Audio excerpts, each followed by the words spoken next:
వచ్చింది. ఇప్పుడు రేపు ఇదే అంటారు, అవును వీళ్ళు వేస్తారు. వీళ్ళు వేసినప్పుడు లేదు మిమ్మల్ని మీరు అట్లా చేయడానికి వీల్లేదని చెప్పేసి డిస్క్వాలిఫికేషన్ సంబంధించి కోర్టు తీర్పు ఇచ్చిన స్పీకర్కి మీకు అధికారం లేదని చెప్పేసి ఈసీకి పంపించేయచ్చు. ఈసీ సెంటర్లో ఉంది, కేంద్ర ప్రభుత్వం బీజేపీలో ఉంది, వీళ్ళు ఎన్డీఏలో ఉన్నారు.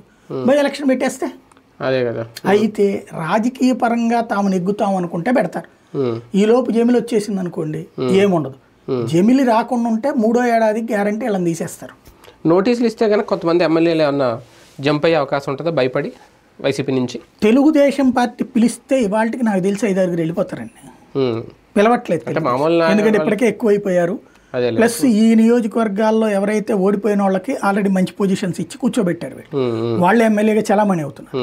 ఇప్పుడు మళ్ళీ వీళ్ళని తీసుకుంటే వాళ్ళని డిసప్పాయింట్ చేసినట్టు అవుతుంది. కొన్ని తక్కువ ఉన్నారా సంఖ్య? ఇప్పుడు ఇదివరకు 23 మందిని తీసుకుని మైనస్ అయ్యాం, ఇప్పుడు ఎందుకులే అనేటటువంటి ఉంటుంది. ఇంకోటి పవన్ కళ్యాణ్ కూడా ఫిరాయింపుల్ని యాక్సెప్ట్ చేయట్లేదు కాబట్టి ఆగుతుంది. అంటే అక్కడ ఏ పదవి లేకపోయినా ఇక్కడ వీళ్ళు ఎమ్మెల్యే పదవి కాపాడుకోవాలనుకుంటే వెళ్ళాలి, ఇంకా అంతే. ఇంకా అక్కడ పదవి ఇస్తారనేది లేకుండా ఇంకా వైసీపీలో ఉండకూడదు అనుకుంటే వెళ్ళాలి.